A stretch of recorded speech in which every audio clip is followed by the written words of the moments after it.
মক্কার মসজিদুল হারাম থেকে ইব্রাহিম খলিল রোড ধরে 2 কিলোমিটার দূরেই নাক্কাসা। রোহিঙ্গা বাংলাদেশিদের পড়লেই এই নাক্কাসা, অনেকে নাকাসাও বলেন। নাক্কাসা থেকে সবকিছু সুলভে কেনা যায়। সেখানে গিয়ে মনে হয়েছে যেন চট্টগ্রাম বা কক্সবাজারে আছি। চট্টগ্রামের আঞ্চলিক ভাষায় সেখানে কথা বলা যায়। সৌদি আরবের মক্কায় গিয়ে পাইকারি দামে বাংলাদেশি সবজি অথবা সস্তায় ফল মাছ কিনতে চাইলে যেতে হবে নাক্কাসা এলাকায়। কেউ কেউ হালাকার কথা বলবেন, সেখানে কার্টন ধরে সব কিনতে হয়। রাস্তায় পান বিক্রেতাও অনেক, তারা শুধু পান বিক্রিই করেন, সিগারেট বা চা নেই। ক্ষেত্র বিশেষে 2 বা 3 খিলি পানের দাম 1 রিয়াল। পিচিক করে পানের রস ফেলার দৃশ্য হর হামেশা চোখে পড়বে। নাক্কাসার রাস্তাঘাটের অবস্থা আমাদের দেশের মতোই, সবকিছুতেই বাংলাদেশি।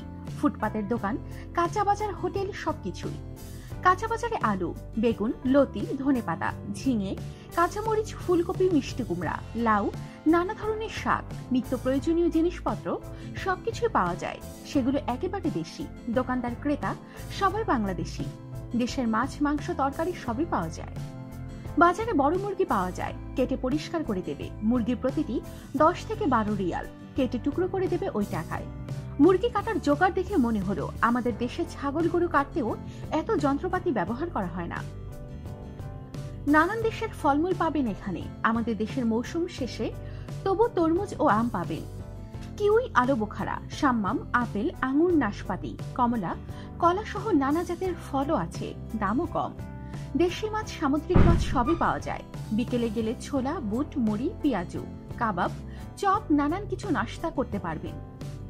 খাবারের হোটেলে দেশীয় পদ্ধতিতে রান্না করা কোরাল, ছুরি সহ নানা সামুদ্রিক মাছের তরকারি পাওয়া যায়। মিয়ানমার থেকে বেশ কিছু আরাকানি লোক সৌদি আরবে যান, যাদের জন্ম হয়েছে এই নাক্কাসাতে। তাদের অনেকেরই জানা নেই নিজ দেশ মিয়ানমারের আরাকান কেমন।